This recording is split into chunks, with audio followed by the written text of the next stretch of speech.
So hi hello friends, మన channel కొత్తగా చూసినట్లయితే సబ్స్క్రైబ్ చేసుకొని పక్కన ఉన్న బెల్ ఐకన్ క్లిక్ చేసి ఆల్ పైన ట్యాప్ చేయండి. లైక్ చేయండి, షేర్ చేయండి, కామెంట్ చేయండి.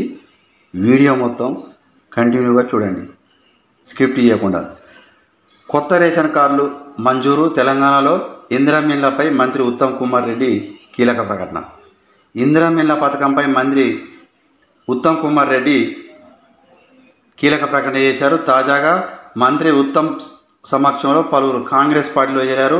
వారికి కూడా కండువ కప్పి పార్టీలోకి ఆహ్వానించారు. అనంతరం మీడియాతో మాట్లాడుతూ మంత్రి ఉత్తమ్ పార్లమెంట్ ఎన్నికలు ముగిసిన వెంటనే అర్హులైన అందరికీ కూడా కొత్త రేషన్ కార్డు అందజేస్తామని కూడా హామీ ఇచ్చారు. ఇల్లు లేని నిరుపేదలందరూ కూడా ఇందిరమ్మ ఇల్లు కూడా మంజూరు చేస్తామని హామీ ఇచ్చారు. అకాల వర్షాల కారణంగా కూడా తడిసిన ధాన్యాన్ని కూడా కొనుగోలు చేస్తామని, రైతులు ఎవరు కూడా ఆందోళన చెందవద్దని కూడా తెలిపారు. తాము 11 మంది కలిసి క్రికెట్ టీం కలిసినట్టుగా పనిచేస్తున్నామన్నారు.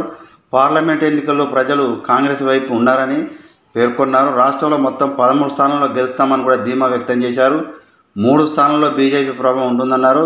ఎంఐఎం 1 స్థానం గెలుస్తుందని, బీఆర్ఎస్కి 1 సీటు కూడా రాదని కీలక వ్యాఖ్యలు కూడా చేశారు.